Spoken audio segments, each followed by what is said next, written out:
안녕하세요. 제85회 굿 인터넷 클럽의 진행을 맡게 된 서울예술대학교 김윤아 교수입니다. 오늘 굿 인터넷 클럽에서는 디지털 시대의 소비 트렌드 변화라는 주제로 이야기를 나눠보고자 합니다. 지금 우리 사회에 기술을 빼놓고 얘기하기는 어려울 만큼 IT 기반의 신기술이 생활 속으로 속속들이 들어오고 있는데요. 최근에는 올해 챗 GPT가 전 세계를 열광의 도가니로 몰아넣었죠. 그리고 작년에 코로나 때는 메타버스, NFT 이렇게 가상 현실에 대한 이야기들이 또 한 시대를 휩쓸고 갔었고요. 그리고 몇 년 전에도 디지털 트랜스포메이션이라는 주제로 사물 인터넷 이렇게 기존에 우리가 다루지 않았던 많은 IT 기술들이 지금 우리 생활로 들어오고 있습니다. 사실은 기술이 오는 것은 사람이 생활을 더 편리하게 만들어주기 위한 목적인데요. 저희는 어떻게 보면 이 새로운 기술이 오면서 그 기술이 주는 사회, 경제, 정치, 문화, 우리 생활에 대한 이면들을 보는 그런 인사이트가 요즘은 사실 더 많이 필요한 것 같고요. 이런 디지털이 주는 사회 변화의 그 저변에는 초연결이라고 하는 키워드가 그 밑에 깔려 있는 것 같습니다. 요즘 많은 분들이 SNS 안 하시는 분들 없고, 네, 그리고 그러면서 서로 인터넷을 기반으로 연결이 되어 있다 보니까 소통하는 방식도 바뀌고 노는 방식, 그 다음에 우리가 소비하거나 구매하는 모든 방식들이 바뀌고 있다는 것이 우리가 단순히 기술을 테크놀로지로만 보는 것이 아니라 그 입안의 사회적인 변화의 맥락에서 바라보는 인사이트들이 더 많이 중요해지는 것 같고요. 그리고 특히 그 중심에는 MZ세대가 그 중요한 주축을 이루고 있는 것 같습니다. 그래서 오늘은 이런 디지털이 가져오는 사회적인 변화들, 그리고 그 안에 살고 있는 많은 세대들, 그리고 더 나아가서 우리 비즈니스를 하고 계시는 많은 기업들이 이런 변화들을 어떻게 대응해야 될지에 대한 이야기들을 조금 더 심층적으로 나눠보고자 합니다. 지금 정부도 이 디지털 트랜스포메이션에서 플랫폼 비즈니스들이 많이 활성화가 되고 있는데 이제 그런 부분에 대해서도 규제들이 하나씩 둘씩 생겨나가고 있고 기업들도 여기에 대응하기 위해서 고군분투를 하고 계신데요. 오늘은 디지털 환경하에서 이 소비자들에 대한 좀 더 깊이 있는 이해, 그리고 소비 트렌드의 변화, 세대별로 소비 특징들, 그리고 이런 사회의 문화적인 맥락적인 변화가 비즈니스 플랫폼 비즈니스에 어떤 영향을 주고 있는지 이제 그런 얘기들을 좀 더 자세하게 나눠보도록 하겠습니다. 그러면 토론에 앞서서 오늘 좋은 의견들 나눠주실 패널 분들 먼저 소개해 드리도록 하겠습니다. 제 왼쪽부터 서울대학교 소비 트렌드 분석센터의 한다혜 연구위원님 자리해 주셨습니다. 네, 한다혜 연구위원님은 저희 연말 시즌마다 인기리에 판매되고 있죠. 트렌드 코리아 공저자시고요. 두말할 나위 없이 트렌드의 시드가 어디서 발화가 되고 이제 그런 것들의 맥락들을 어떻게 우리가 읽어 나가야 되는지에 대한 인사이트를 풍부하게 설명해 주실 것으로 기대하고 있습니다. 네, 오늘 좋은 말씀 부탁드리겠습니다. 네, 감사합니다. 그리고 그 옆에 계신 분은 한국은행 경제연구원의 최영준 연구위원님이십니다. 최영준 연구위원님은 다양한 세대 특성, 소비 행태들을 연구하고 계신데 특히 경제적인 관점에서 그런 인사이트들을 풀어내고 계셔서 경제 심리적인 현상들을 우리가 좀 더 깊이 있게 그 세대 특징들을 가지고 볼 수 있을 것이라고 여겨지고요. 최영준 연구위원님은 이런 한국 경제가 앞으로 어떤 분야, 어떤 방향으로 진화 발전해야 될지에 대한 풍부한 경험치들과 인사이트를 갖고 계실 것으로 저희가 기대하고 있어서 오늘 또 좋은 말씀 나눠주시길 부탁드리겠습니다. 네, 그리고 마지막으로 미래사회 IT연구소의 김덕진 소장님 자리해 주셨습니다. 네, 안녕하세요. 김덕진 소장님은 데이터 분석 기반 전략 컨설턴트로 알려져 계신데 트렌드 연구가로 활동하고 계시고요. 특히 이런 트렌드를 IT 중심으로 정치, 경제, 사회, 문화 이렇게 좀 다방면에 깊이 있는 다각적인 어떤 트렌드 맥락들을 짚어주시는데 굉장히 탁월하신 분으로 알고 있습니다. 그리고 이런 것들을 비즈니스적으로 어떤 기회를 찾을 수 있는지, 그 비즈니스에서 어떤 대응이 가능할지 이제 그런 흐름들까지 통찰해 주시는데 유명하신 분으로 TV에서도 제가 많이 뵀었거든요. 그래서 오늘 굉장히 어마어마한 분들을 모시고 저희가 재미있는 주제에 대해서 얘기를 해볼 생각입니다.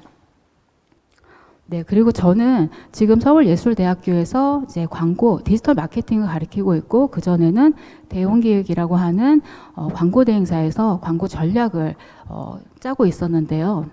저도 사실은 학교에 와서 지금 시대의 흐름이 굉장히 많이 바뀌고 있는 것을 느끼고 있습니다. 특히 광고 영역도 광고랑 커머스가 이제 결합이 되다 보니까 기존에 없던 생태계들, 또 비즈니스들이 이제 출몰하는 것들을 보고 있고요. 그 이유는 우리가 이제 저 모바일 때문인 것 같습니다. 24시간 모바일을 들고 생활을 하다 보니까 지금은 사실은 배송을 하더라도 요즘에 로켓 배송 안 받아보신 분들 없으실 거고, 제품을 구매하더라도 이제 라이브 커머스 같이 뭐 현지를 우리가 직접 보면서 바로 거래를 할 수 있는 그런 상황들이 또 펼쳐지고 있고요. 그리고 과거에는 존재하지 않았는데 이제 인플루언서 같은 내가 알지 못하지만 내가 영향을 받을 수 있는 그런 사람들과 또 소통을 하면서 이제 구매와 소비를 하는 그런 상황들이 펼쳐지고 있는 것 같습니다. 소비자들도 저도 이제 체리 슈머라는 얘기를 쓰신 책에서 또 이제 읽었는데 굉장히 효율을 따지면서도 그러면서도 또 같이 소비를 하는 또 다른 양상의 두 가지 얼굴을 갖고 있는 소비자들이 나타나고 있는 만큼 우리가 기술을 그 자체로만 볼 것이 아니라 어떻게 사람들이 어떻게 다르게 생활을 하고 있는지에 대한 부분들을 조금 더 심층적으로 보면서 세대 트렌드에 대한 흐름에서 우리가 인사이트를 찾는 시간을 가져보도록 하겠습니다. 제가 질문을 드릴 때 제 왼편으로 이게 전체적으로 소비 트렌드에 대한 그런 맥락이나 변화된 양상들 이런 부분들을 좀 더 재미있게 풀어주실 것으로 기대가 돼서 한다희 연구원님께 질문을 좀 드리고, 그리고 질문을 받아서 세대별 소비 행태나 좀 더 경제 상황에 관련된 부분들을 말씀해 주실 수 있을 것 같아서 최영준 연구원님께, 그리고 마지막으로는 이런 부분들이 비즈니스적으로 어떤 기회로 연결될 수 있는지에 대한 부분을 김덕진 소장님께 질문을 드리는 순서로 진행을 해보도록 하겠습니다. 네, 먼저 한다희 연구원님께 서울대학교에서 소비 트렌드 분석 그 책을 발간하고 계시잖아요. 네, 지금 2008년도부터 같이 참여해서 지금 한 5년간 트렌드의 흐름을 읽고 계신 것으로 제가 알고 있는데 맞으시죠? 네, 맞습니다. 네, 그 분석들을 이제 쭉 보시면서 디지털 환경에서의 어떤 변화들, 그리고 소비, 그다음에 구매 상황에서의 어떤 흐름들이 우리가 트렌드라고 말할 수 있는 양상으로 이제 뽑아져서 볼 수 있을 것 같은데 어떤 흐름들이 있는지 이제 이런 얘기들을 오늘 현상과 같이 좀 연결해서 한번 먼저 오늘 띄워주실 수 있으실까요? 네, 제가 아무래도 좀 전체적인 소비 트렌드 관점에서 먼저 말씀을 드리도록 하겠습니다. 말씀 주신 대로 디지털 환경의 변화는 사실 트렌드 키워드에 굉장히 직접적으로 반영되는 경향을 보이고 있는데요. 최근 들어서 그 경향성이 굉장히 강해졌습니다. 방금 말씀 주신 대로 2020년부터 이제 DT라고 해서 디지털 트랜스포메이션, 이 기존 비즈니스 모델을 좀 디지털 기반으로 바꾸는 이런 DT가 모든 산업에서 화두가 되고 있죠. 이로 인해서 소비자 경험도 이제 온라인, 오프라인으로 나눈다기보다는 그 경계가 허물어지면서 트렌드도 온라인 트렌드, 오프라인 트렌드 이렇게 나뉜다기보다는 한 트렌드 현상에 온, 오프라인이 같이 믹싱되어 있는 그런 현상을 많이 볼 수 있습니다. 그래서 대부분의 트렌드 영역에서 디지털 부문이 함께 포착되는 경향을 보입니다. 이커머스 변화도 방금 교수님께서 간단하게 말씀을 주셨는데 저도 5년 기준으로 한번 살펴봤어요. 저희 트렌드 코리아에서 어떤 트렌드 키워드들이 나왔었는지. 그래서 간단하게 말씀을 드리면 19년도에는 말씀 주신 SNS 인플루언서 관련된 내용들이 많이 나왔습니다. 그래서 1인 사업자가 이제 인플루언서로서 활동하면서 물건을 판매하는 그런 경향성을 보이고 2020년도에는 새벽 배송이 굉장히 화두였어요. 그래서 이커머스에서 빠르고 편리한 배송이 굉장히 주목되면서 소비자의 마지막 접점을 어떻게 만족도를 높일 것인가 이런 내용들이 많이 확산이 됐습니다. 그리고 정기 구독 플랫폼이 같이 등장하면서 이제 디지털 플랫폼에 구독 서비스가 많이 등장하면서 소비자들이 구독에 대해서 굉장히 친밀감을 느끼는 양상이 나타났죠. 그리고 2021년도에는 좀 말씀 주신 대로 DT가 본격화되면서 이커머스에서 고객 경험이 굉장히 중요한 화두로 자리 잡고 있었습니다. 2022년 작년에는 이제 이커머스에서 B2C에서 좀 C2C로 넘어가는 이런 양상을 보이고 있는데요. 이렇게 5년만 해도 디지털에 굉장히 큰 변화가 일어나면서 이커머스에서도 트렌드 변화가 굉장히 많이 나타나는 것을 볼 수 있습니다.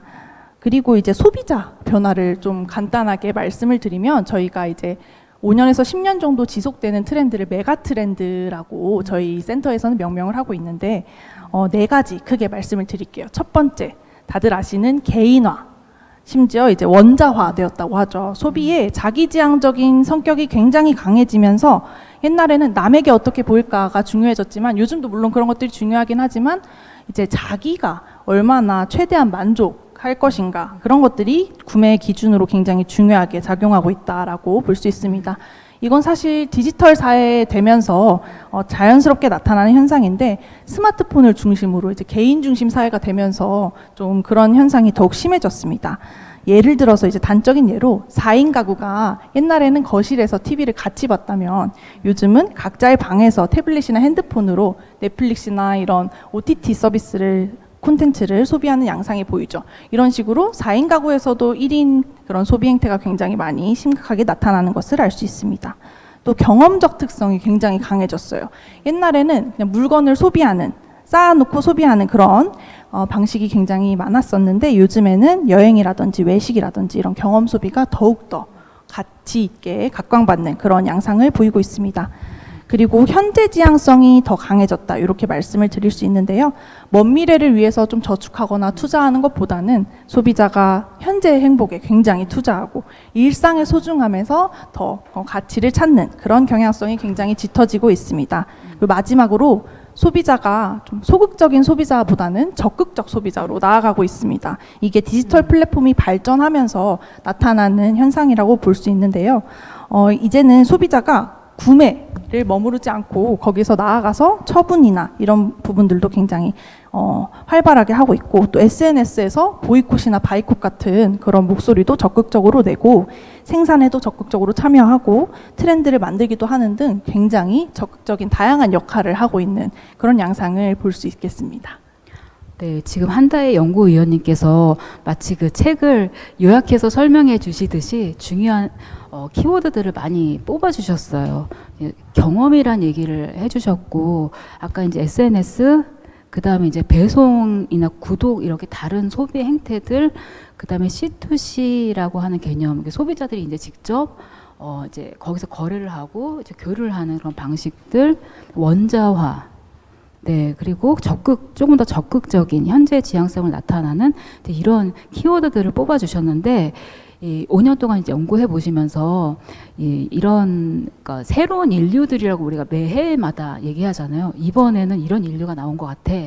이렇게 조금 더 그거를 압축해서 도대체 이런 것들을 다 이런 현상들을 종합해 봤을 때 소비자들이 어떤 양상으로 지금 가고 있는지 이제 그런 컨셉적인 얘기들을 좀 뽑아주실 수 있을까요? 네, 저희는 이걸 유목형 소비자라고 말을 하는데요. 둥둥 떠다니는 것처럼 그때그때 디지털 플랫폼을 옮겨 다니면서 자기가 원하는 소비를 찾아다니는 그런 양상이 많이 나타나고 있는 것 같습니다. 전반적으로 이제 디지털 플랫폼이 확산되고 시장이 커지면서 또 그걸 굉장히 적극적으로 활용하려는 소비자가 굉장히 많아지고 있어요. 그래서 어딘가 하나에 정착하기보다는 좀 유목형으로 둥둥 떠다니면서 자신이 필요한 것들 그때그때 찾아서 적재적소에 플랫폼을 활용하는 이런 소비자, 유목형 소비자라고 말씀드릴 수 있겠습니다. 네. 그래서 이게 트렌드가 사실은 갑자기 새로운 인류가 그때 나오는 게 아니라 그 전의 흐름을 타고 이제 가는 거다 보니까 조금 더 우리가 유목형 소비자에 대한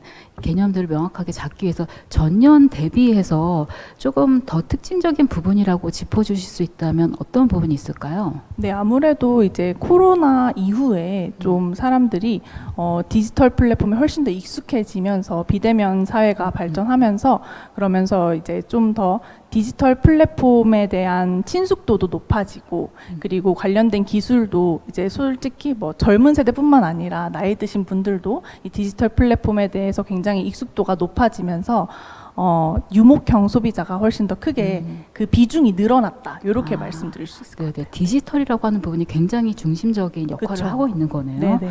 네, 혹시라도 이 유목형 소비자의 특징들이 세대별로도 좀 차이가 있을까요? 아무래도 사실 MZ 소비자는 정말 유목형의 비중이 높고 실제로 디지털이 없으면 생활이 불가능한 수준으로 나타나고 있는데요. 과거에는 기성세대 분들은 이제 오프라인 중심의 소비가 많이 나타났었는데 코로나 이후로 이제 디지털 관련된 소비가 급증하면서 이제 불가피하게 어쨌든 늘어났잖아요.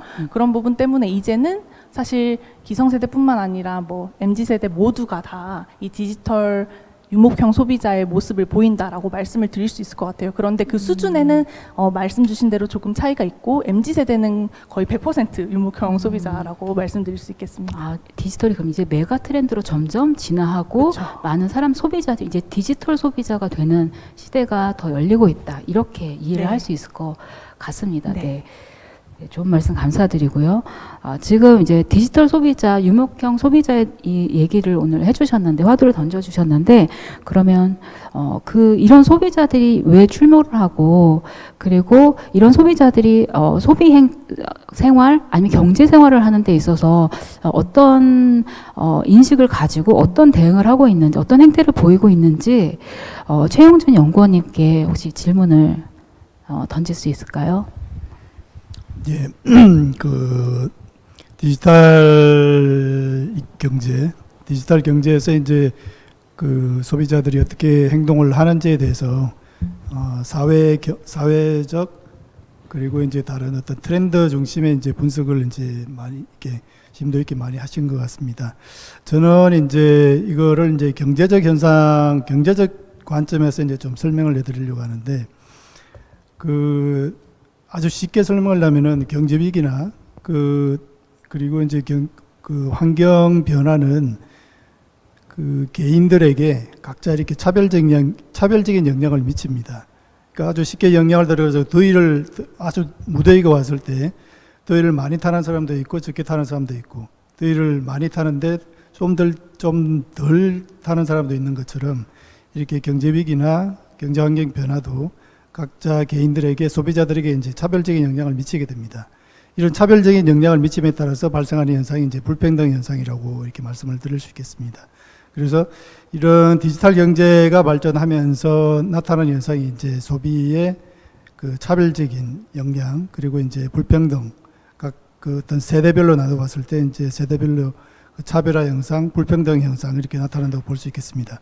그래서 이제 그 세대별로 나눠 보면은 이제 베이비붐 이전 세대, 베이비붐 세대, 그리고 이제 X세대, MZ세대 이렇게 세대별로 4개의 세대로 나눠 볼 수 있겠는데 저희가 이제 분석해 본 바로는 그 가장 이제 그 글로벌 금융 위기 이후부터 이제 이런 경제 그 세대들의 소비 행태 변화가 가장 두드러진 게 이제 MZ세대하고 이제 베이비붐 세대인 것으로 나타났습니다. MZ세대의 경우에는 이제 1997 외환위기 이후에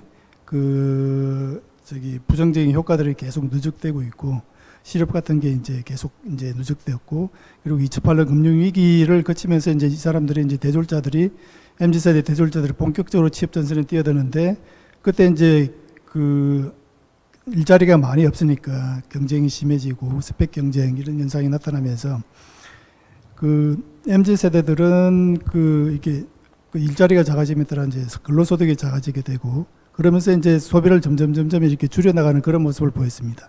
근데 베이비붐 세대는 저희가 은퇴 세대들인데, 은퇴를 이제 시작하면서 계속 은퇴를 하는 세대들인데, 이 베이비붐 세대는 저희가 예측한 거와는 달리 그 고도 성장 시기, 1970년대 이후에 고도 성장 시기를 거치면서 아주 많은 금융자산과 이제 부동산 자산을 축적을 해놓은 것으로 보입니다. 그래서 이런 금융자산, 부동산 자산을 가지고 있으면서 2008년 이제 금융위기 영향을 덜 받은 것 같고, 그 금융위기 영향을 덜 받으면서 나름대로 이제 이렇게 소비도 그 MZ 세대들만큼 이렇게 많이 줄어진 것 같지도 않고 어떤 적정 수준의 어떤 소비를 하고 있는 것으로 이렇게 나타났습니다. 그런데 한 가지 좀 특이한 현상은 교육 소비입니다. 우리나라가 교육열이 매우 이렇게 좀 높은데, MZ 세대들은 지금 2022년 기준으로 그 24세에서 이제 43세인데, 이 세대들은 전부 이제 영유아를 기르고 있거든요. 그 영유아를 기르고 있는데, 이 사람들이 이제 그 맞벌이 현상, 그리고 이제 조기 교육 현상으로 인해서 교육 소비를, 그러니까 사교육이죠. 사교육비는 줄이질 않았다는 겁니다. 그럼에 따라서 MZ 세대들은 어떤 선택 소비, 소득이 별로 없으니까 소비를 못하는데, 가장 줄이기 쉬운 분야가 이제 선택 소비였습니다. 선택 소비는 이제 문화라든지 여가라든지 이런 쪽으로 이제 선택 소비를 많이 줄였는 것으로 보이고, 반면에 이제 베이비붐 세대는 이제 그 경제적인 여유가 있으니까 그 자기 어떤 영올드라고 하죠. 신중년. 이게 베이비붐 세대가 이제 신중년 세대인데, 이런 분들은 자기 문화, 그리고 이제 그 은퇴하고 나서 이제 자기가 쫓는 어떤 그런 그 취미생활, 이런 걸 통해서 이제 선택 소비를 오히려 늘린 것으로 보여지고요. 그리고 이제 교육의 관점에서는 이제 경제적 여유가 있으니까 자녀들이 좀 더 이제 그 사회 경제적 지위를 가지고 출발을 할 수 있도록 이런 교육 소비를 늘리는 방향으로 그렇게 소비를 한 것 같습니다. 이런 현상을 이제 그 어떤 이론을 통해서 보면은 경험 기반 소비라고 볼 수 있습니다. 최근 들어서 이제 그 미국의 이제 유명 경제학자들이 이제 이런 개념을 이제 들고 소비의 형태를 설명하고 있는데, 그러니까 과거에 불황 같은 그 안 좋은 경험을 많이 가진 소비자들은 소비를 계속 줄인다는 겁니다. 그리고 이제 호황을 겪었던 분들은 소비를 계속 늘린다는 겁니다. 근데 이제 이걸 MZ세대하고 베이비붐 세대에 딱 맞춰보면은 MZ세대들은 그 97년 외환위기 중반부터 28년 금융위기, 그리고 이제 2019년 코로나19 계속된 불황 속에서 이제 언제 어떻게 그 자기 자신들의 소득이 줄어들지 모르니까 계속 이제 소비를 줄였다는 게 되고, 베이비붐 세대들은 이제 그동안 쌓아놓았던 금융자산, 그 다음에 부동산 자산을 가지고 소비할 수 있는 여력이 있으니까, 그리고 또 고도 경제 1970년대 이후에 고도 성장 시기를 거치면서 호황 시기를 겪었단 말입니다. 그러면서 이제 베이비붐 세대들은 이제 소비를 오히려 늘리는 현상, 그렇게 이제 이렇게 차별적인 영향이 나타나고 그 베이비붐 세대와 MZ 세대 간의 불평등이 나타나는 소비 행태의 어떤 그런 두 가지 큰 이제 그 트렌드가 나타나고 있다고 볼 수 있을 것 같습니다.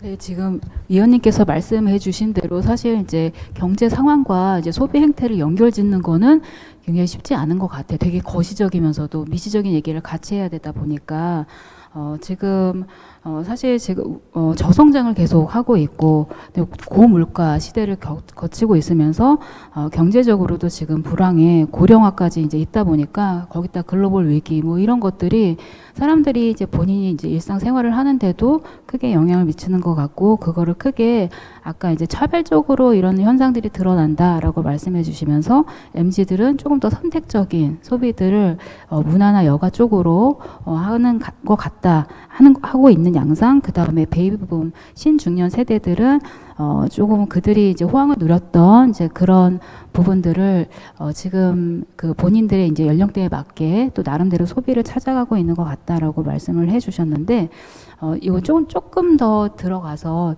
앞전에 저희가 디지털 얘기를 좀 드렸잖아요. 이제 서로 이제 연결되고 지금 유목형 소비자들이 많이 생겨나가고 있다고 하는데, 이제 그런 특징들을 조금 더 짚어서 현상적인 얘기들을 해주실 수 있으실까요? 경제 상황에서나 소비 상황에서? 예, 여러분들도 아마 다 아실 겁니다. 이게 MZ 세대들 디지털 경제가 나오면서 이제 사회관계망이 발달하고 그러면서 이제 다 이어지는 거죠. 이제 초연결 이렇게 말을 하는데, 그러니까 전자입소문이라고 그러죠. 그 SNS를 통해서 내가 이걸 구입해 보니까 좋더라. 그러면 이제 그런 게 이제 인터넷에 막 퍼져 있다 보면은 이제 내가 뭘 구매하고 싶을 때 이게 과연 어떤 상품일까 궁금해지면 인터넷을 통해서 이제 그 검색을 해보고 그렇게 구매를 하는 게 그 일반 요새 소비 트렌드인 것 같다고 이미 말씀을 해주셨는데, 그렇다면 여기서 나타나는 현상들이 이제 소비가 이제 동질적이 된다는 거죠. MZ 세대들은, 그러니까 먼저 세대 개념을 설명을 먼저 해야 될 것 같은데, 세대라는 그 제너레이션 개념은 그 같은 시기에 태어나서 같은 그 사회적 경험을 가지면서 사회화가 같이 되면서 서로 비슷비슷한 생각을 가지기 때문에 소비 행태도 비슷하게 된다는 겁니다. 그래서 이제 이 MZ 세대들은 아주 동질적인 동질적인 어떤 소비 습관을 가지고 있고, 베이비붐 세대도 그런 경향을 가지고 있고, 지금 이제 베이비붐 이전 세대 X세대도 다 마찬가지인데, 이런 현상들은 이제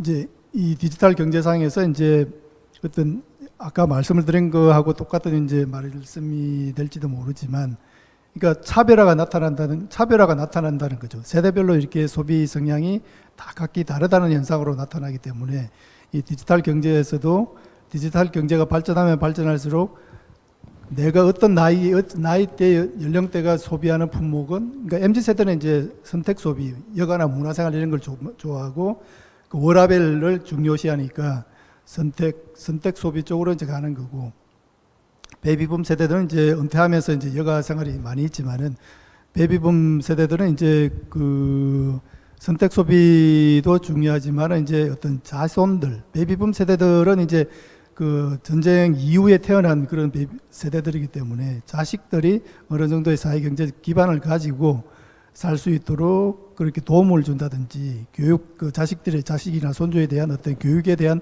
그런 열의가 많은 그런 쪽으로 소비를 하고 있는 것 같습니다. 그래서 이런 세대별로 어떤 차별적인 소비가 이렇게 칸막이가 좀 더 이렇게 좀 더 뚜렷하게 이렇게 나타나지 않을까, 그런 예상을 해봅니다. 네, 위원님께서 오늘 좋은 말씀 짚어주셨는데, 이제 저도 느끼는 게, 디지털에서는 그 커뮤니티라고 하는 개념이 있다 보니까, 오히려 그 세대별로 본인들이 이제 어울려서 이 교류할 수 있는 정보의 어떤 그런 공동체가 세대 차이가 사실 없을 것 같은데도 이제 있는 현상들이 이제 각 상황에서 다 나타나고 있는 그런 말씀을 해주신 것 같아요. 그래서 이제 디지털에서 우리가 접근을 했을 때 이제 세대 연구가 그만큼 많이 중요하다. 이제 이렇게 좀 이해하고 넘어가면 좋을 것 같습니다. 네, 그리고 김덕진 소장님께 조금 더 이제 비즈니스적인 차원으로 인사이트를 조금 여쭤보고 싶은데, 저도 학교에서 학생들을 이제 대하다 보면 학생들이 이제 구매 패턴이 좀 다르더라고요.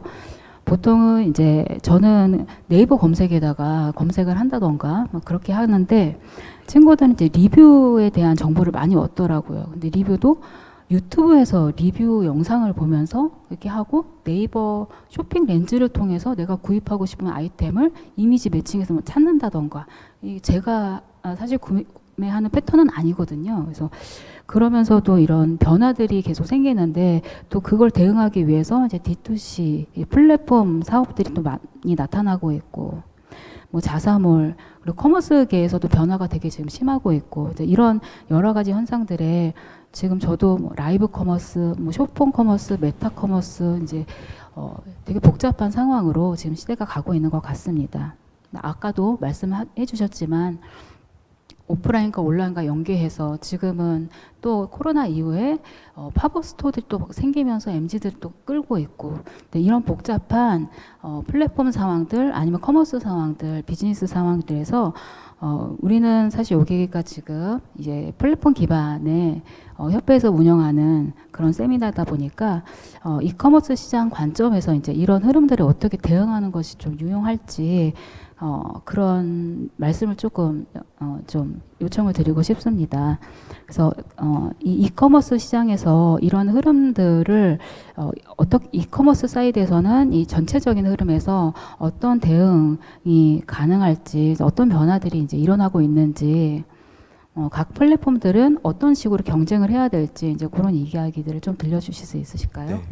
일단 질문을 다 기억하기 어렵네요. 아, 네. 그만큼 이제 복잡하고 네, 네. 참 구조적으로도 얽혀 있는 문제인 것 같습니다. 일단 저는 어쩌다 보니까는 이제 세종사이버대학교에서는 AI 컴퓨터공학과에서 교수를 하고 있고, 그다음에 경희대에서는 이제 미디어 커뮤니케이션 대학원을 가르치고 있어요. 그래서 문과랑 이과가 좀 같이 배우고 있고, 또 어떤 뭐 기술하고 이 미디어라는 걸 좀 같이 가르치고 있는데, 제가 마지막 이야기를 너무 잘한 것 같아요. 왜냐하면은 이 박사님과 이 의원님께서 이야기해 주신 맥락이 실제로 비즈니스에서 다 일어나고 있거든요. 그래서 그런 얘기를 좀 일단 하면, 박사님께서 아까 말씀 주셨던 그 경험 기반 소비라고 하는 키워드, 또 위원님께서 말씀해 주신 선택적 소비, 이런 게 이제 왜 일어날까에 대해서 한번 먼저 생각을 해봤어요.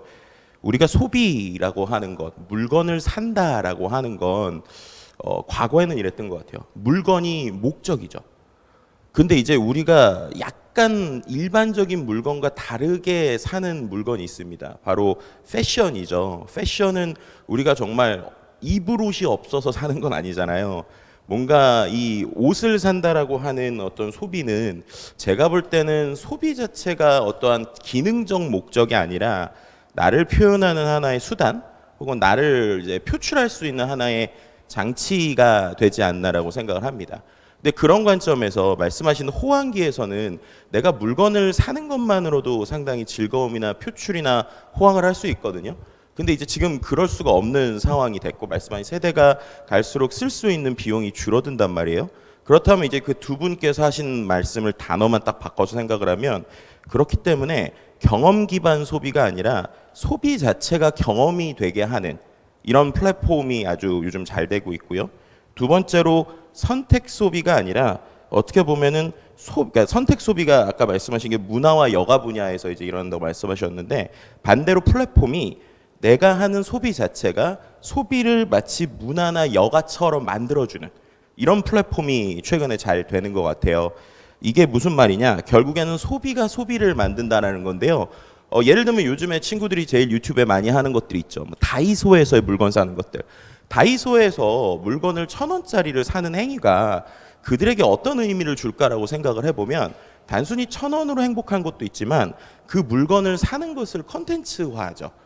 결국에 그 관점으로 보면 이들한테는 소비도 하나의 컨텐츠고, 콘텐츠로 컨텐츠를 하는 거죠. 그러니까 이 물건을 사는 행위 자체가 이 물건의 목적을 위해서 사는 게 아니라 이 물건을 통한 새로운 컨텐츠를 만들기 위해서 사는 것이다라는 관점으로 보면, 최근에 이른바 버티컬 플랫폼이나 커뮤니티 기반의 플랫폼이나 아니면 미디어 커머스들이 같은 맥락의 결을 간다라는 것을 이해할 수 있을 것 같습니다. 그래서 뭐 이런 것들에 대한 좀 통계를 좀 살펴보게 되면, 일단은 메조미디어에서 최근에 좀 재미있는 리포트를 하나 내셨더라고요. 실제로 이제 2023년 2월에 서울 그다음에 경기 5대 광역시에 만 19세에서 49세 남녀 온라인 쇼핑 구매 경험자 359명을 대상으로 해서 미디어 이용 행태 조사, 그러니까 커머스 업종에 대한 행태 조사를 한 보고서를 냈어요. 근데 그 보고서에 보면 앞서서 우리가 이야기한 것들이 다 나옵니다. 예를 들면 온라인 커머스에서 가장 관심 있는 것이 무엇이냐라고 하면 역시 뭐 제품이나 가격 정보가 77%로 많았는데, 그 다음이 구매 배송 후기거든요. 근데 그 구매 배송 후기에 대한 관심도가 40대는 58%인데 20대는 71%예요. 그러니까 그만큼 확실히 젊은 친구들이 이런 구매를 할 때에 구매 배송 후기, 그러니까 거기에 컨텐츠로 작성되어 있는 무엇인가를 보고 관심을 갖는다라고 하는 게 있고요. 또 한 가지 흥미로운 건 확실히 연령별로 채널이 갈린다는 게 데이터와 설문에서 보이는 게, 예를 들면 이제 제일 많이 쓰는 커머스 플랫폼은 네이버와 쿠팡은 이제 비슷합니다. 근데 그 다음부터가 중요한 것 같아요. 예를 들면은 오픈마켓에서의 변화와 버티컬에 대한 변화를 보게 되면, 일단은 그 다음으로 제일 많이 쓴다고 나온 게 G마켓인데, G마켓을 많이 쓴다고 한 연령대는 40대입니다. 40대가 40%였고요. 20대는 7%밖에 되지 않았어요. 근데 흥미로운 건 올리브영에 대한 이제 사용 패턴을 보면 올리브영이 전체적으로 보면은 5번째 정도로 많이 쓴다라고 이제 설문조사가 나왔는데 그 중에서 20대의 비율이 31%고 40대가 8%입니다. 그러니까 완전히 두 개가 바뀌는 형태를 보여주죠. 그러니까는 우리 말씀하셨던 소비에서 물건이 목적으로 생각하는 이른바 이제 우리 밀레니얼하고 좀 그죠, X 세대나 아니면 그 전 세대들 아니면 이제 인터넷 초기는 역시 물건을 빠르고 익숙하고 저렴하게 살 수 있는 곳에 관심이 많다고 치면 어떻게 보면은 새로운 세대라고 할 수 있는 사람들은 컨텐츠를 사서 컨텐츠화할 수 있고 그 컨텐츠를 커뮤니티처럼 함께 놀 수 있는 공간들을 선호한다라는 것을 볼 수 있는 것 같아요. 그리고 이런 것들이 실제로 나오게 되는 게 실제 한국인들이 가장 많이 사용한 앱 같은 경우도 연령대로 보면 말씀하신 대로 상당히 많이 다르거든요. 예를 들면은 10대 같은 경우에는 이제 뭐 예를 들면 뭐 로블록스 같은 앱이 이제 상단에 나오기도 하고요. 또 이제 20대는 이제 10대에서 쓰지 않는 당근마켓이나 토스 같은 게 나오기도 하고 30대로 가면은 이제 10위권 안에 밴드가 들어가고 40위권에서는 밴드가 무려 5위까지 올라가게 되죠. 이런 형태들을 이제 보게 됩니다. 그래서 결국에는 연령대별로 쓰는 앱들이 다르기 때문에 그 사람이 잘 쓰는 앱이 무엇인지만 보더라도 연령대를 추산할 수 있거든요. 그 말은 결국에는 각자가 노는 분야가 다르고 우리 의원님 말씀하신 것처럼 결국엔 소비의 동질화가 커뮤니티 커머스로 나오고 있다라는 것이죠. 그래서 그것을 제일 잘 보여주고 있는 게 우리가 다 아는 무신사의 성공이라고 볼 수 있을 것 같습니다.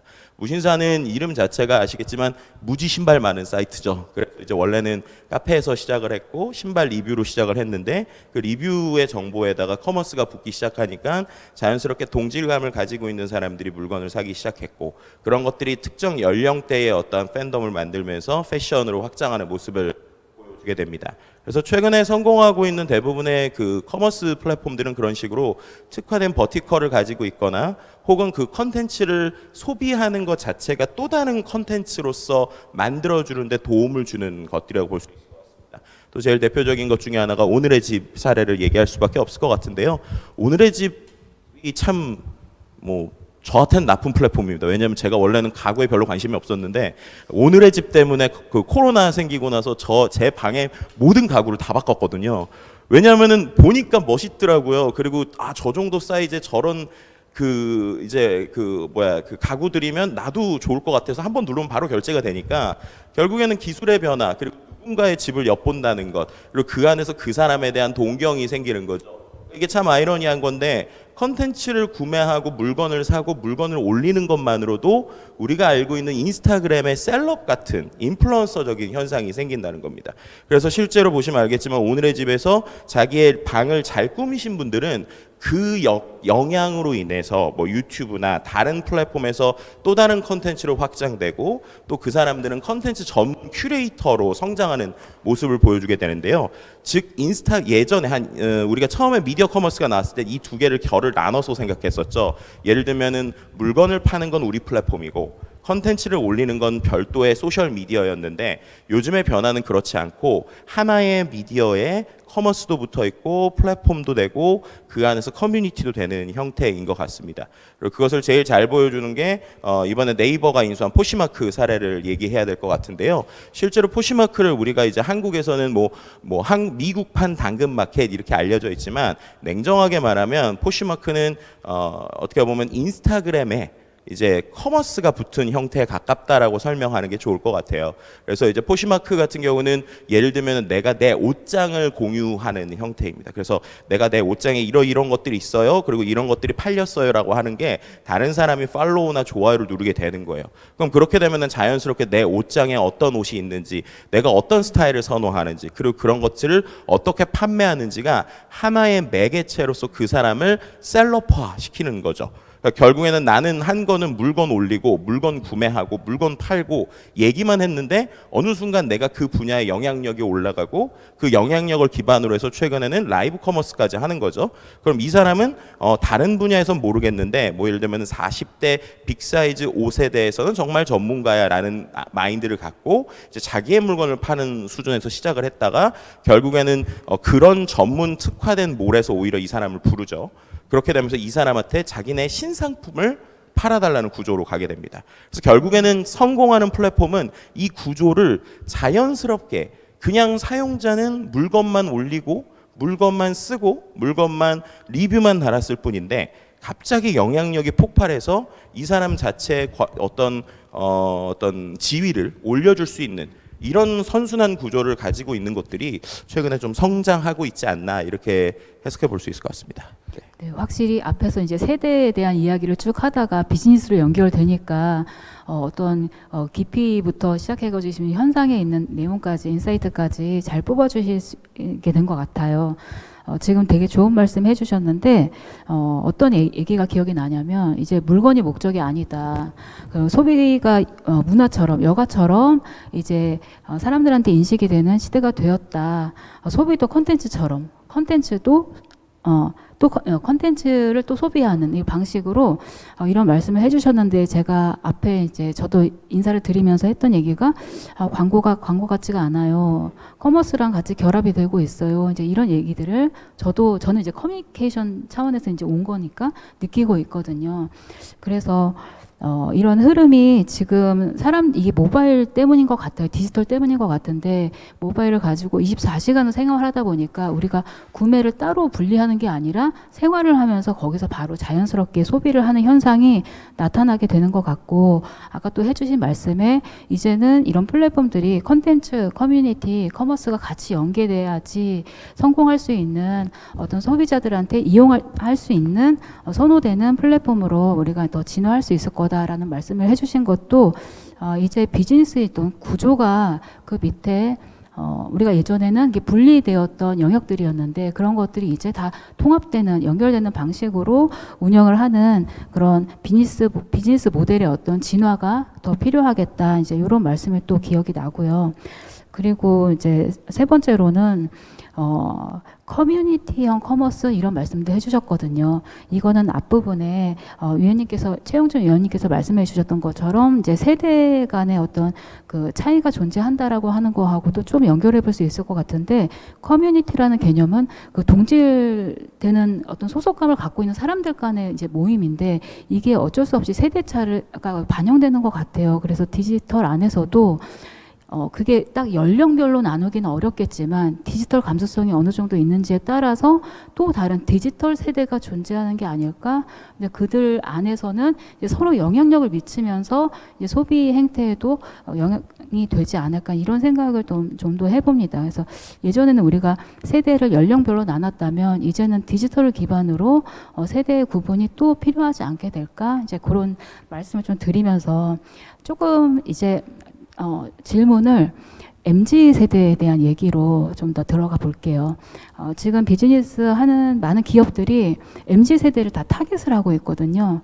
MZ를 잡는 기업이 이제 매출과 수익을 담보할 수 있을 거다라는 생각을 많이 하고 계신데 그만큼 소비의 주축으로 오고 있기 때문에 우리가 좀 더 들여다봐야 되지 않을까 싶습니다. 그래서 일단 최영준 연구원님께서 그 MZ세대, 젊은 세대가 처한 어떤 경제적인 어떤 환경들 그들이 갖고 있는 경제관들이 어떻게 바뀌고 있고 그런 것들이 우리 소비나 이제 비즈니스 환경에 어떤 영향을 미치게 될지 이제 그런 맥락을 설명해 주실 수 있으실까요? 예. 그 MZ 세대라는 게 이제 그 밀레니얼 세대하고 Z 세대 이제 결합 단어입니다. 보통 이제 제가 들어본 바에 의하면 이제 MZ 세대들이 나는 안 그런데 왜 우리를 전부 뭉뚱그려서 이렇게 MZ 세대라고 해가지고 비난스럽게 말을 하느냐, 뭐 꼰대라든지 그런 말을 하는 뭐 세대 막 그러시는데 일단은 MZ 세대라는 거에 대해서 일단 정의를 명확히 하고 넘어가야 될 것 같습니다.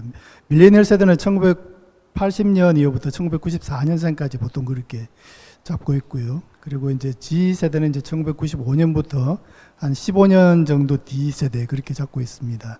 그런데 이제 우리나라는 특이하게도 우리 베이비붐 세대에 좀 출산 제한 정책이 맞물려 가지고 베이비붐 세대의 자녀 세대인 밀레니얼 세대가 인구에서 가장 큰 비중을 차지하지 않고 있습니다. 그래서 이제 제가 이제 쓴 그 연구 논문에 의해서 이제 M 밀레니얼 세대의 Z 세대 중에서 이제 그 경제 활동을 하는 연령대만 합쳐서 그렇게 MZ 세대로 정의하겠다 이렇게 했습니다.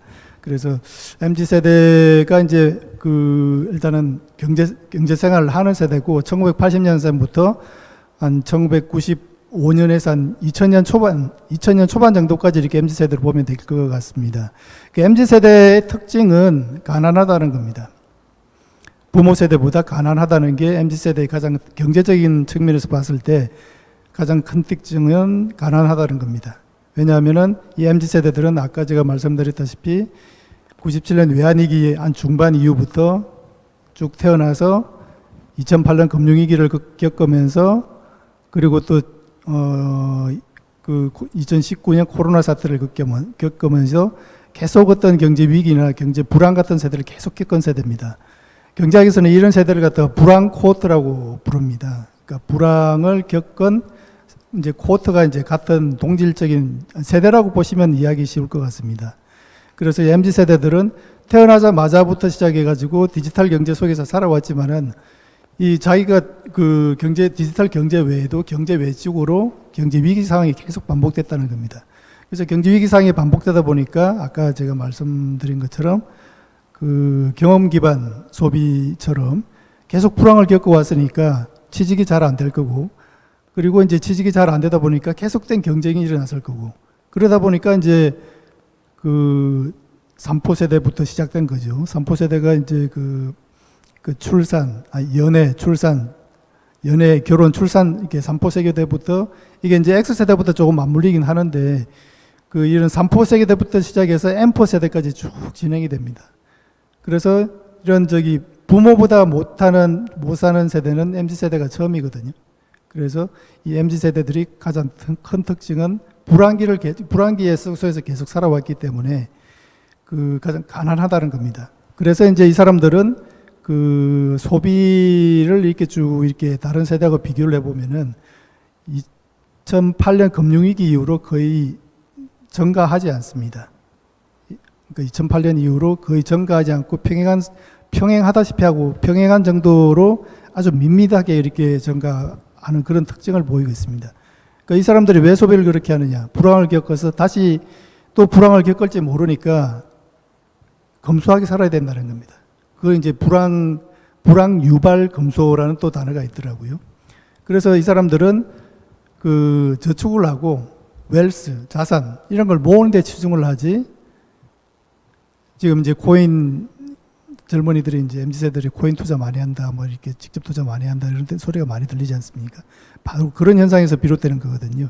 계속된 불황 속에서 살아왔으니까 근로소득은 적고 그리고 또 이제 불황에 대비해 가지고 자산은 늘려야 되는데 그렇다 보니까 이제 그 소비가 적어지고 오히려 이제 더 자산을 모으기 위해서 더 노력하는 현상 그런 상황이 발생을 하고 있습니다. 그래서 MZ 세대들은 또 MZ 세대들이 이제 가장 그 특징적인 현상을 보면은 그 2019년 22년에 이제 그 집값이 급등하면서 이제 그 정부에서 이제 집값을 잡기 위해서 정책을 펴면서 집값이 급등하기 시작하는데 그때 가장 큰 그 부동산을 산 세대가 MZ 세대입니다. 무슨 돈으로 샀느냐? 차입을 했거든요. 부채 규모가 가장 많이 늘어났습니다. MZ 세대에서. 그래서 지금 MZ 세대들은 그 근로소득이 적고 그다음에 불황기에 태어났기 때문에 저축을 늘리고 자신을 늘리려고 노력을 하고 그리고 부채가 많습니다. 이런 안 좋은 특징을 다 가지고 있는 세대이기 때문에 그 MZ 세대는 소비를 하고 싶어도 소비를 할 만한 어떤 여력이 부족하다는 겁니다. 그래서 이제 이 관련 어떤 정책적인 측면에서 이런 MZ 세대 모든 어떤 금리 정책이나 아니면 여신 정책이나 모든 연령층, 모든 세대를 이렇게 타겟으로 하는 그런 정책은 오히려 실패를 볼 수 있거든요. 왜냐하면 경제위기나 다른 현상들이 아까 말씀드린 것처럼 차별화적인 다 연령대별로 세대별로 차별적인 영향을 미쳤는데 그 중에서도 우리나라 같은 경우에는 MZ 세대가 가장 큰 영향을 받았고 그래서 부모보다 못 사는 세대들이 되었는데 이런 특징을 감안하지 않고 경제정책을 모든 세대에게 동일하게 동질적인 영향을 미치는 정책을 펴면은 오히려 MZ 세대가 더 가라앉을 수도 있다, 더 못 사게 될 수도 있다. 그런 이제 시사점을 가질 수 있을 것 같습니다. 네, 지금 MZ 세대가 사실 각광받고 있지만 굉장히 암울한 세대라는 거를 다시 한번 짚어주셨어요. 가난한 세대라는 네, 3포, 4포, M4라는 키워드까지 나올 정도로 이제 그럼에도 불구하고 이제 그 취향의 시대이다 보니까 이제 가심비란 얘기가 왜 나오는지도 알 것 같습니다.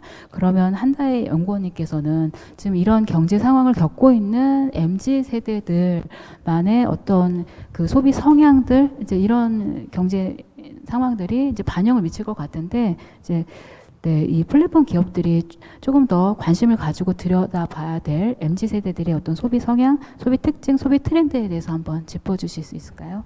네, 우선 아까 연구위원님께서 말씀해 주신 대로 참 세대 얘기가 많습니다.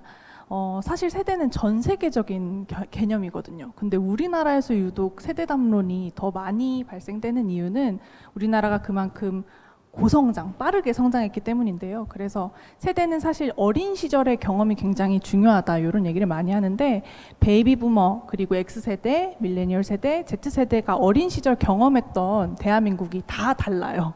다 다르기 때문에 그래서 우리나라는 세대 간의 인식이라든지 가치관 이런 것들의 차이가 날 수밖에 없다. 그래서 이런 세대 담론이 더 활발하게 나타나는 것 같다. 이렇게 말씀을 드릴 수 있을 것 같고요.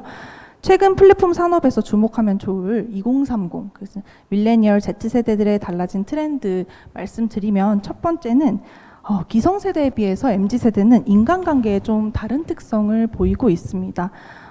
요즘 이제 혈연, 지연, 학연 같은 좀 전형적이고 우리가 지금까지 지속적으로 전통적으로 해왔던 그런 관계보다 디지털 플랫폼, 아까 커뮤니티 얘기 말씀 주셨는데 거기서 적극적으로 활용해서 이제 만드는 나만의 나 중심적인 관계가 굉장히 부상하고 있습니다.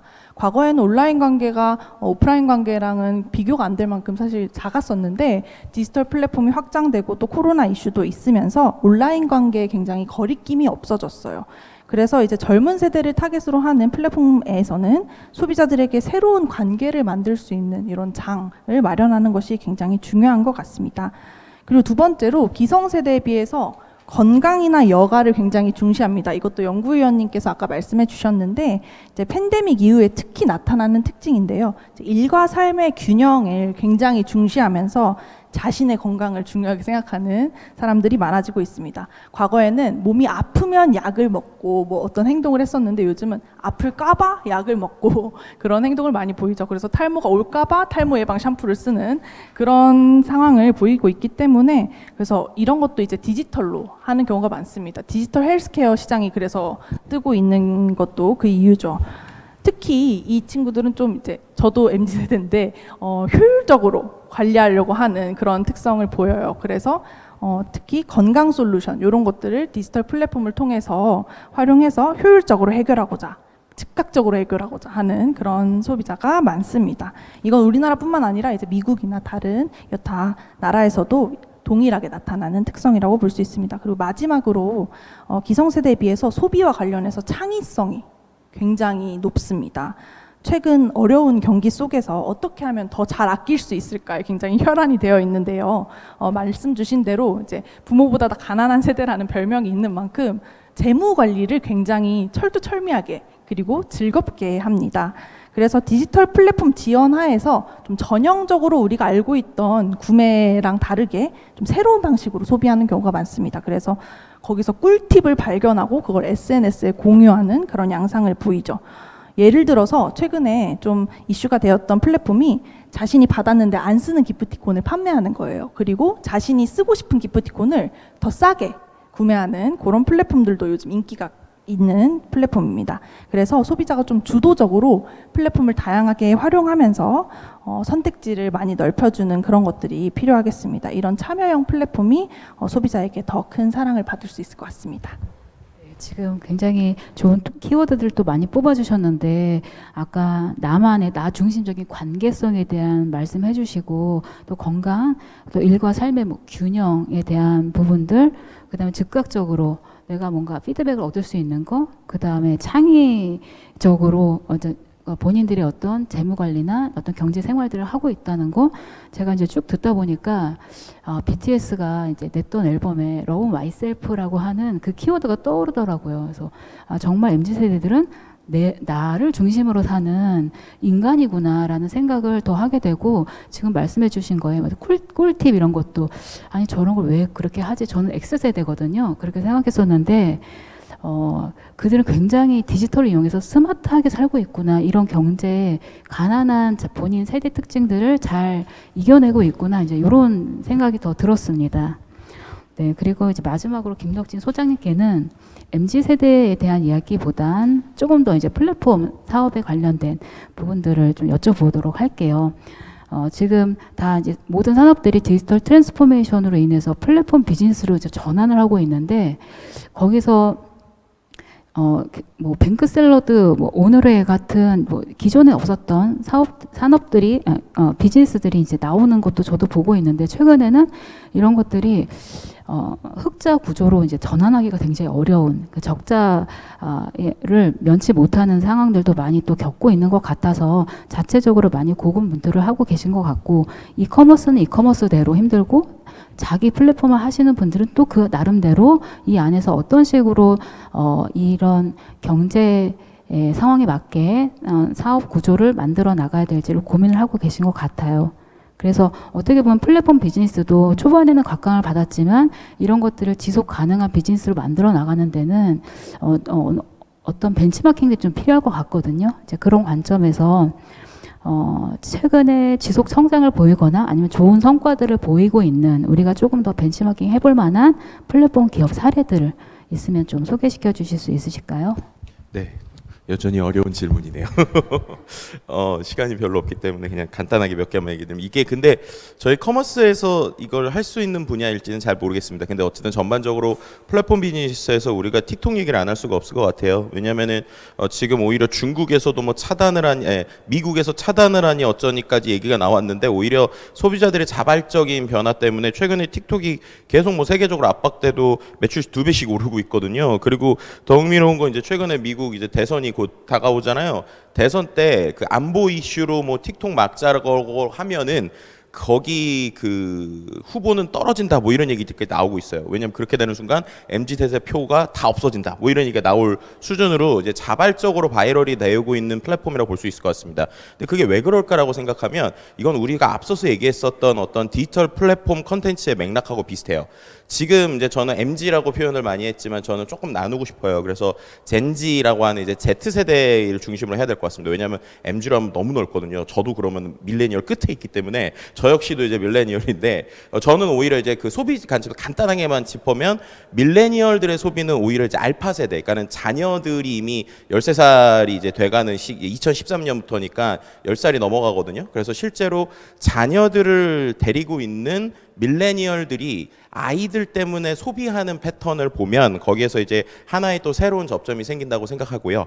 그리고 이제 젠지 같은 경우에는 역시 이 플랫폼, 특히나 유튜브나 틱톡 같은 어떤 플랫폼들에 의해서 성장한 친구들인데, 그 친구들은 참 기존하고 다른 게 있습니다. 어떤 게 다르냐면, 일단 유명해지면 돈이 된다라고 하는 걸 너무 잘 알아요.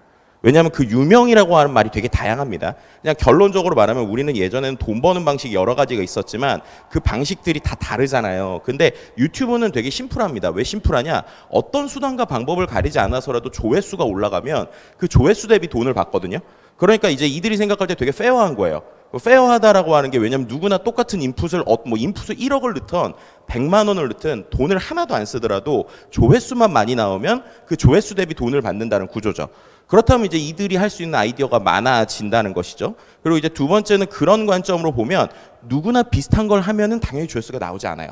다른 사람이 하지 않는 걸 해야 됩니다. 결국 거기서 우리가 얘기했던 창의성과 여러 가지가 나오는 거죠. 말씀하신 대로 왜 우리가 소위 찌질한 것처럼 하는 소비를 왜 하느냐?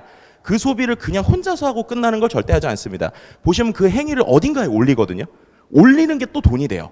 그러한 선순환 구조를 가지고 있고, 틱톡의 사례에서 알 수 있는 제일 포인트는, 그런 사람들을 유튜브 같은 경우에 그래도 내가 그 어떠한 성장을 해서 어느 정도의 성공가도, 소위 말해서 돈이 벌리는 구조가 되려면 시간이 필요해요. 왜냐하면 구독자가 쌓여야 알고리즘에 노출시켜 주거든요.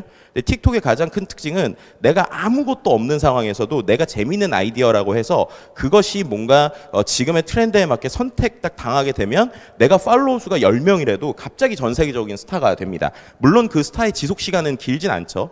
하지만 그 시간 동안에 수많은 전 세계 미디어 미디어들이 개인을 집중하기 때문에 그 개인을 집중하는 타이밍을 딱 그 사람이 잘 쓰게 되면 소위 말하는 일약 스타, 그러니까 우리가 말하는 옛날엔 방송에서나 가능했었던 전 세계적인 일약 스타가 될 수 있거든요. 그럼 결국 그 안에서 내가 지금까지 가지 못했던 부나 아까 말씀하셨던 일반적인 방식으로는 성공할 수 없는 성공 가도를 달릴 수 있기 때문에 이게 확률상 떨어지는 게임이라도 친구들은 이런 데에 집중하게 되는 것이죠. 즉 지금의 플랫폼의 성공 전략의 대부분을 보면 어떠한 자신을 펼칠 수 있는 것들을 프라이스를 주지 않더라도, 예를 들면 뭐 큰 장비가 있지 않더라도 틱톡처럼 다양한 효과나 등등을 내가 스스로 써서 아이디어만 있으면 어떠한 상황에서도 내가 급속도로 스타가 될 수 있는 이러한 플랫폼의 특징을 가진 데들이 잘 되고 있다라고 설명드릴 수 있을 것 같아요.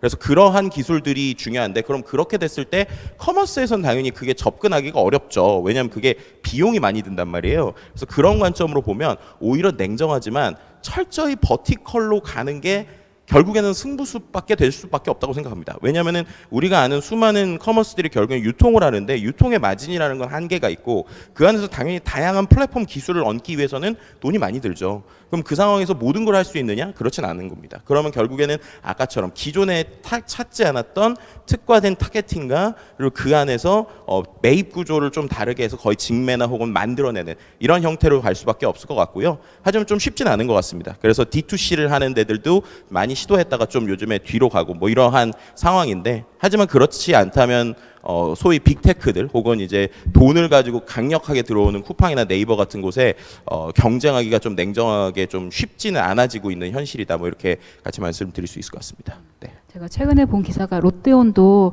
고전을 면치 못하다가 버티컬로 이제 진화하면서 조금 자리를 잡고 있다 이런 얘기를 들었는데 그 맥락에 대해서 좀 더 이해할 수 있는 그런 말씀이셨던 것 같아요. 그러면 사실은 지금도 조금 어려운 질문일 수 있는데 이런 디지털 아니면 플랫폼이라는 공간을 소비자들, MZ세대들은 어떤 공간이라고 여기고 있을지, 그리고 그것을 기업은 이 공간을 어떻게 보고 접근을 하는 게 좋을지 조금 더 그 마무리하는 네. 코멘트로. 네.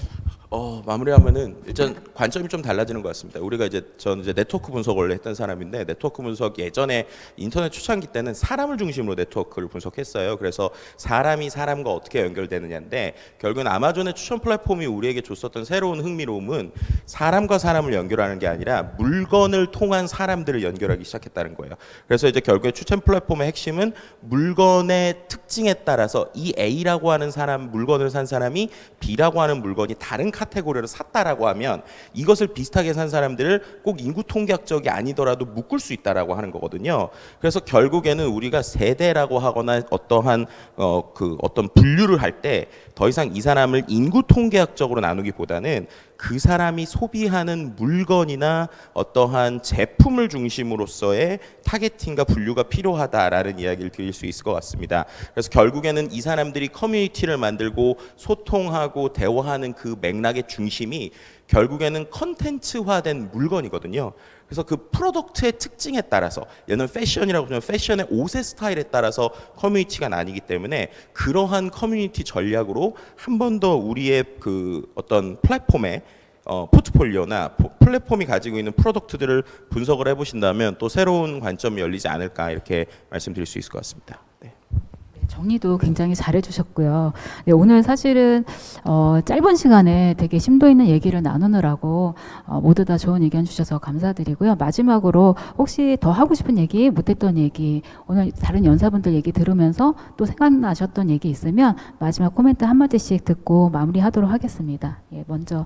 예, 연구원. 저부터 하자면 플랫폼 경제는 정말 어려운 것 같습니다. 너무너무 빠르게 변화하고 소비자의 니즈를 즉각적으로 대응하지 않으면 바로 또 금방 없어져 버리는 그런 특성이 있는 것 같아서 참 어려운 것 같은데, 이 플랫폼 산업이 결국에는 더욱더 활성화되기 위해서는 가장 중요한 고객 경험에 집중해야 하는 것이 아닌가, 이런 생각을 합니다. 그러니까 소비자를 더 이상 뭐 구매자, 뭐 이용자 이렇게 바라보기보다는 처음에 정보 탐색 딱 들어왔을 때부터 끝나고 나서 구매 후에 뭐 이용 후기까지 이렇게 다 다양하게 작성하는 이 모든 접점에서 소비자가 어떤 경험을 하고 있나, 이런 관점에서 좀 플랫폼을 바라보면 우리가 앞으로 소비자의 니즈를 좀 더 발빠르게 반영할 수 있는 그런 좋은 관점이 되지 않을까, 이렇게 말씀드릴 수 있을 것 같습니다.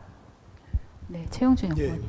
그 박사님하고 교수님께서 말씀하신 것처럼 이제 그 프로컨슈머라는 그런 개념으로 이제 이해를 할 수 있을 것 같습니다. 프로컨슈머가 이제 생산자와 소비자 두 개의 어떤 그런 형태를 가지는 그런 이제 소비자가 그 후기를 통해서 이제 직접 그 기업하시는 분들한테 자기가 선 경험을 전달을 하고 이런 형태의 이제 새로운 소비자 유형이 이제 떠오르고 있다. 그렇게 이제 그런 말씀을 아주 좋은 말씀을 하신 것 같고요. 그리고 이제 플랫폼 경제 제가 이제 말씀을 드리고 싶은 건 이제 저는 이제 경제 전체의 어떤 거시경제 이런 쪽으로 이제 하다 보니까 이 플랫폼 경제라는 게 기존의 이제 오프라인 경제하고 이제 이렇게 잘 균형을 이루어 나가야 될 것 같습니다. 그래서 제가 KDI 쪽에서는 이제 플랫폼 경제 팀 해가지고 이제 벌써 팀을 이제 신설을 해가지고 이제 플랫폼 경제가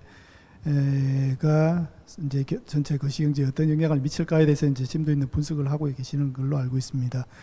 그래서 이런 플랫폼 경제가 이제 그 기업 하시는 분들 그리고 이제 소비자 행태를 연구하시는 분들한테도 중요하지만 이 디지털 경제가 확대되고 계속 성장해 나가고 그걸 이용하는 MZ 세대가 이제 소비 주축으로 증가하면서 인구의 대부분을 이제 차지하고 있는 그런 과정에서 이 디지털 어떤 플랫폼 경제하고 이제 오프라인 경제 어떻게 사이좋게 지낼까?